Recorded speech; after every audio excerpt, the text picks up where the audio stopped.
What is up, everybody? It is Alex from Heavy New York, calling from the quarantine zone again. And this time we got round two of the absence. This time we are here with Jamie. Thank you so much for being here today, man. Thanks for having me. Yeah, so it's great to have you here. I had a great discussion with Jeremy of what to expect on the brand new album, Coffinized. For you specifically, how was your experience with the making of this album? Was there kind of like a goal that you had in mind? Were you just, making a direct continuation for the gift of the obsessed, or how did this album sort of see the light of day for you? Um, it's definitely more of a cohesive record um, than as compared to a gift for the obsessed. That obviously is the first record to feature Taylor Nordberg on guitar, songwriter. He had been playing with us for quite a few years before that, but that was the obviously the first recorded experience and as far as a full length goes. So that was a bit of and it's a great record, but that was kind of shaking the dust off a little bit and working out the kinks and whatnot, which is inevitable and a very positive thing. But with this record, it was way more locked in from the songwriting. Jeremy and Taylor are a powerhouse in general. They play in a great uh, in a number of bands together and projects. So, and they live together. So it just, and they're both engineers. So bang, bang, bang. Um, and communication was a lot better. It felt, like I said, more cohesive. I'd like to say it flowed better, but there was a bit of, COVID played a part in it didn't put too much of a halt on it, but the record would have been done a lot sooner had it not been for that whole situation. But overall, man, it was just it just felt like I don't even know how to describe it really. It was just it was all like all the pieces that could have been a little adjacent were just locked into place. And it's I feel like it's the best record we've ever made or we've made so far, I should say. Have you always thought that, like, do you think that the absence is sort of like, do you try to stick with a certain sound that, ties everything from, from your grave to Riders of the Plague and so on and so forth together? Or do you try to maybe take a new approach or maybe experiment with your sound a little bit for the making of each album? I think we've done that. I think early on it was, playing, I don't want to say playing to a genre, but obviously um, we obviously started playing melodic death metal because we loved it, bands like Carcass and At the Gates and Edge of Sanity and uh, Eucharist and Old In Flames and stuff like that, the Gothenburg sound, but obviously you get older and you get into, you just get into different things. And we've never shied away from letting outside, other types of metal or just non metal in general. We've always championed the fact that I guess, are very eclectic in our musical tastes. Yeah. So I think over the years, it's become more of a prominent part of the music. I know, just like, the last record we were like messing with like using samples on songs and stuff like that. Nothing too crazy.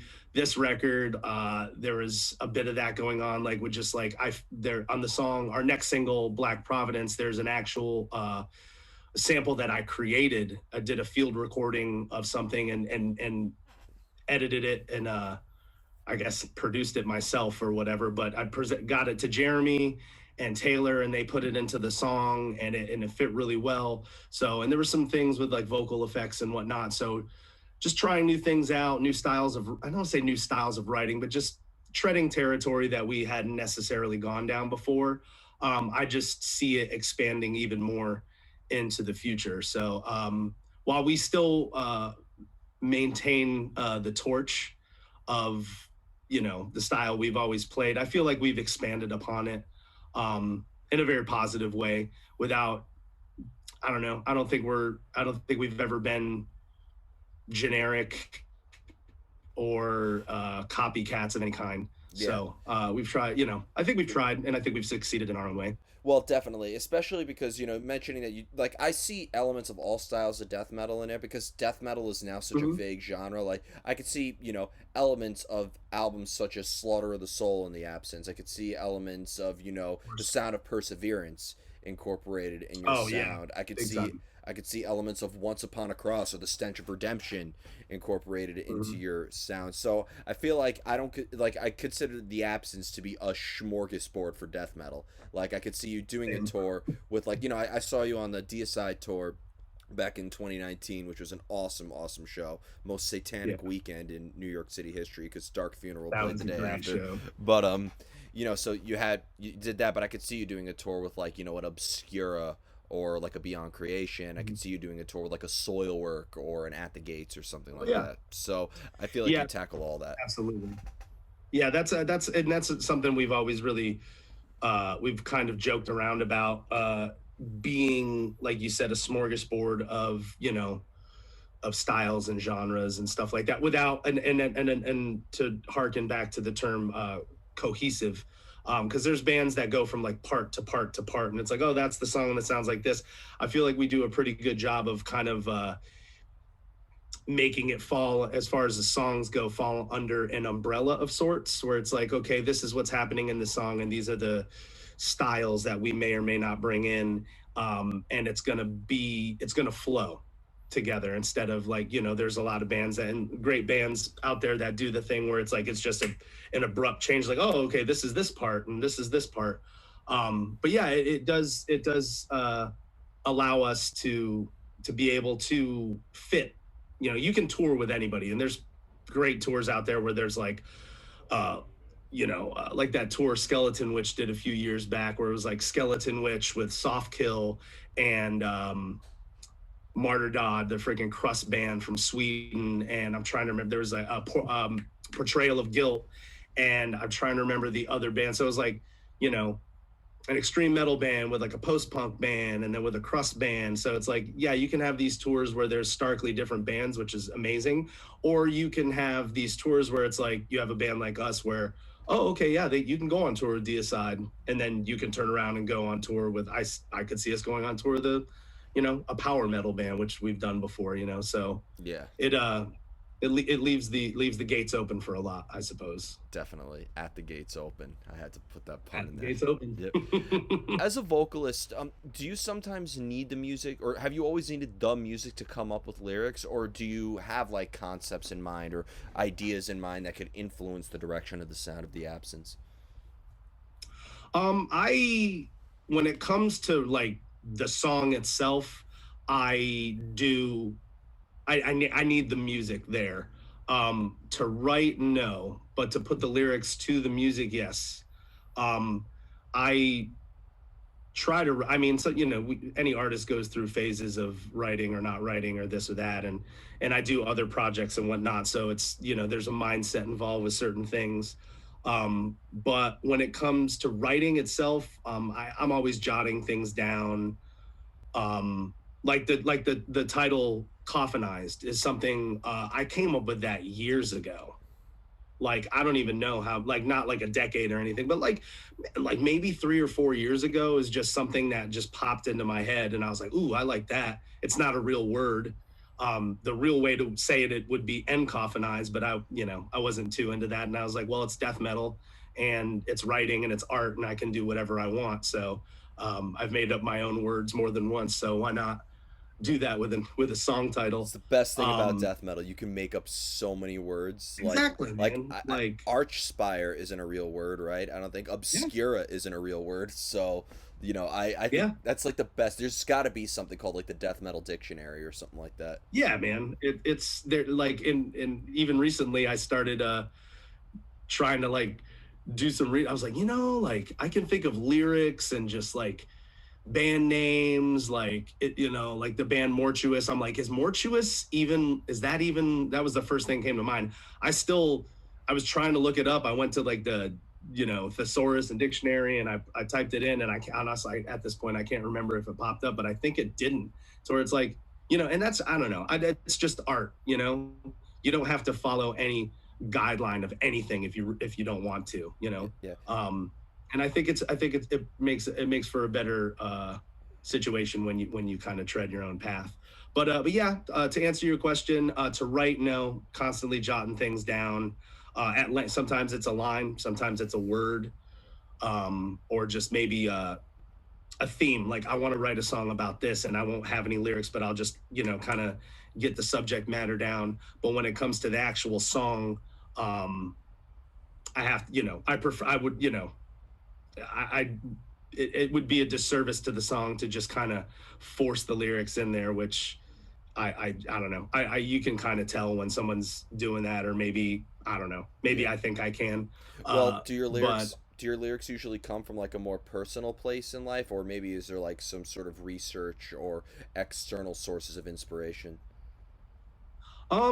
a little bit of everything, but for the most part, lyrically, what I like to do with the absence is for like again for the most part, I like to.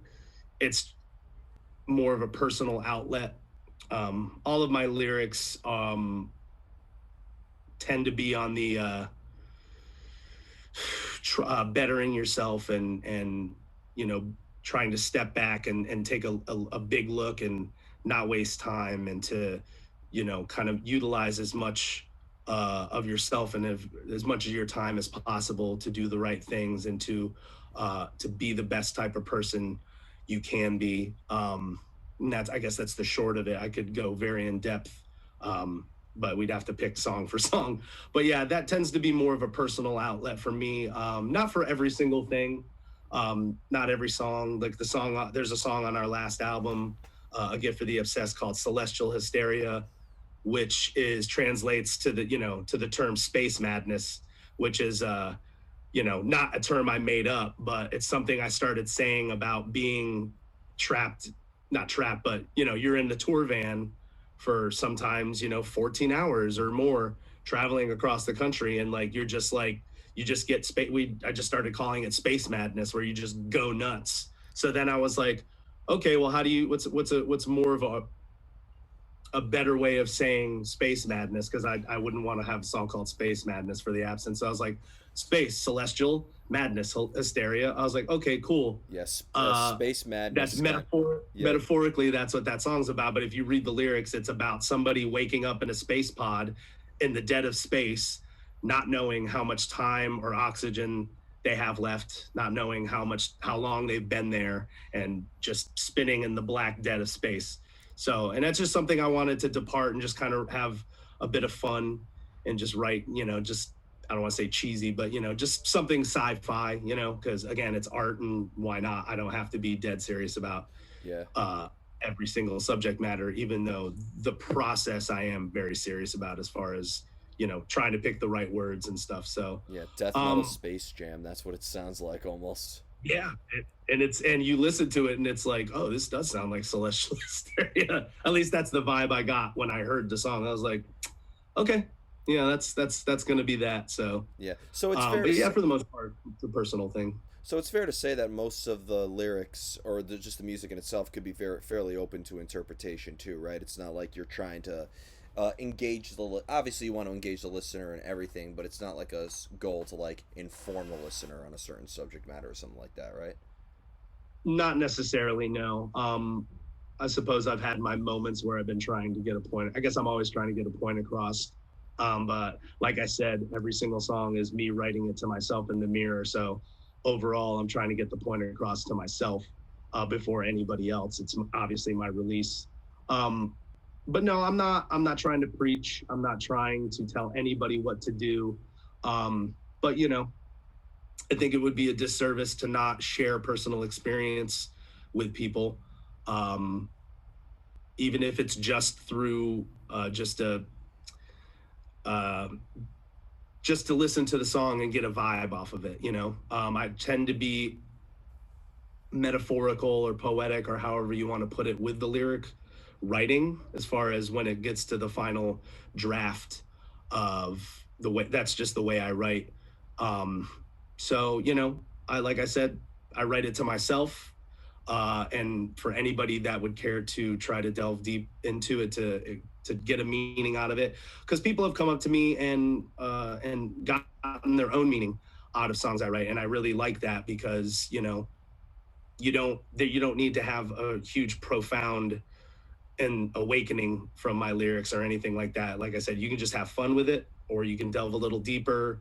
And I've had all sorts of conversations about that, and I think that's something that I'm very proud of, and I think that's awesome because I've certainly listened to songs in my life and thought it was about something, and maybe had the opportunity to meet the songwriter and ask them about that just out of curiosity, and and then be like, oh, actually, no, it's about this, but that's I could see how you would get that impression from it, and I've had that happen to me as well, and it's great, So it's Put just interpretation, put a however so- the listener wants to take it. you put a song out, it immediately becomes theirs. Yeah, exactly. Yep. It's a little ambiguous, I guess. So. Yeah, and when it comes to like writing, do you prefer to write when you're maybe the company of your other bandmates, or do you, isolation being the fuel for creativity being what it is, do you prefer to write when you're more alone in isolation and kind of like there's nothing between you and pen to paper? I definitely dig that, with the just isolation, just taking my own, taking the personal time to just, hone your craft, if you will, and to put the time into it. But it's just there's a lot of things that happen in the moment. There's a lot of instantaneous magic that happens. I've definitely come up with a significant amount of lyrics over the years, just jamming in the practice space or in the studio, right in the moment. Until it gets recorded, everything is up. Everything is eligible to be left on the cutting room floor. So it just depends on the moment. But I guess overall, I would say, um, just me being by myself to like really get it locked in. As far as the lyrics go, yeah, I think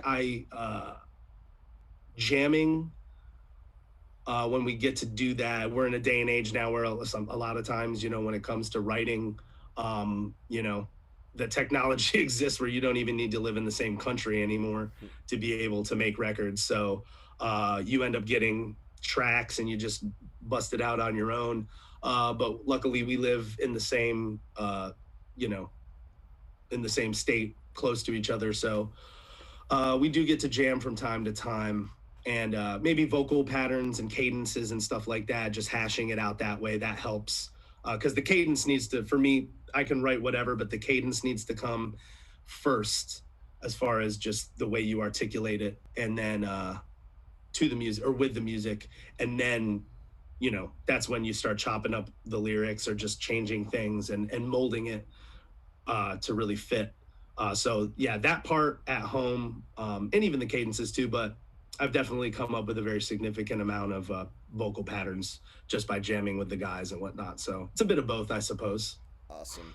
So before we go, I want to thank you so much for your time today and for such a great conversation. It's great to get interview two members of the Absence now and get a really good feel of this album. Is there just anything else that you would like to promote for the release of Coffinized? It's coming out in late June, and obviously when this bullshit virus that shall not be named is finally behind Mm. us, we'll be seeing the Absence on the road quite a bit, right?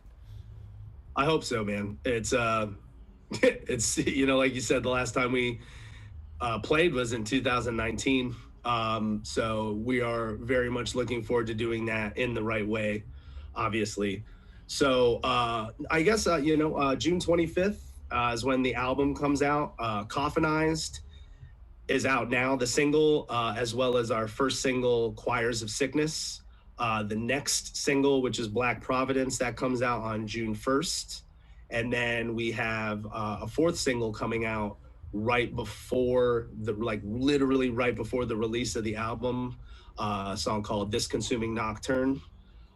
We got some surprises in store. We're working on some stuff to release in between, some videos and whatnot, social media campaigns. So, but yeah, we got the merch store going on with with Night Shift merch, where we got some merch bundles going on where you can pre-order the album and the CD, digital, couple T-shirt designs, hats, whatnot. You can also get it at the Bandcamp. Uh, I will say that Bandcamp did sell out of the. We did a super limited edition pressing of the record on a purple violet kind of smoke uh, swirl kind of thing.